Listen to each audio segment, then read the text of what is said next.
السلام علیکم دوستو، آج کی اس نشست میں انشاءاللہ ہم قرآن پاک کی سورہ بقرہ کی آیت نمبر 156 یعنی 156 اس کا لفظی ترجمہ کریں گے اور اس پہ بات کریں گے تھوڑی سی. تو چلو دوستو شروع کرتے ہیں. بسم اللہ الرحمن الرحیم. الذین اذا اصابتهم مصیبت قالوا ان للہ و انا الیہ راجعون. بسم اللہ الرحمن الرحیم. اللہ کے نام سے شروع کرتا ہوں جو بڑا مہربان ہے نہایت رحم والا ہے.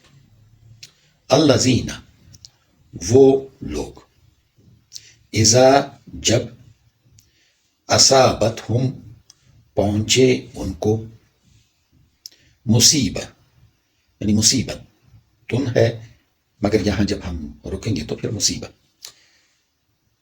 کوئی مصیبت.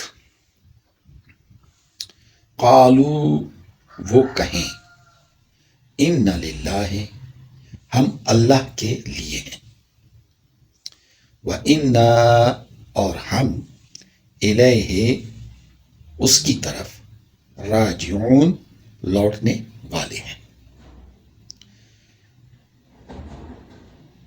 یعنی وہ لوگ جنہیں جب کوئی مصیبت پیش آئے یا پہنچے یا وہ مصیبت میں مبتلا ہو جائیں تو بجائے ادھر ادھر کی ہانکنے کے یا اتنا مایوس ہونے کے.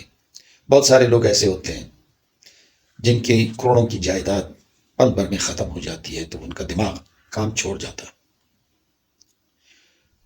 ان کا پورا خاندان مٹ جاتا ہے تو ان کا دماغ کام چھوڑ دیتا ہے.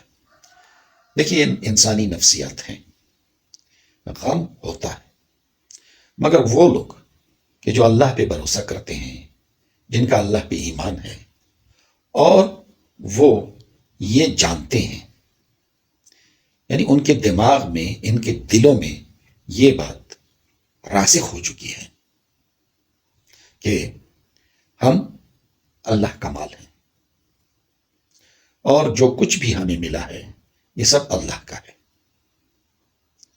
اور ہم یعنی میں خود اللہ ہی کی طرف جاؤں گا تو یہ جو مال اللہ کا ہے یہ بھی اسی کا ہے، وہ جب چاہے لے لے اور جب چاہے دے دے. یہ وہ عقیدہ بیان کیا جا رہا ہے آپ کو تباہی سے بچانے کے لیے. ایک مسلمان، ایک مومن جو اللہ پہ ایمان رکھتا ہے، ایمان کامل اسے رکھنا چاہیے، اور اسے اگر کوئی مصیبت پہنچتی ہے، کسی مصیبت میں وہ مبتلا ہوتا ہے تو اسے کہنا چاہیے قالو ان للہ و ان الیہ راجعون، ہم اللہ کے لیے ہیں اور اسی کی طرف لوٹ کر جائیں گے. دوستو آج یہاں تک. کل یا پرسوں اگلی آیت کا ترجمہ بما تشریح کریں گے. اس وقت تک کے لیے اجازت. اللہ حافظ.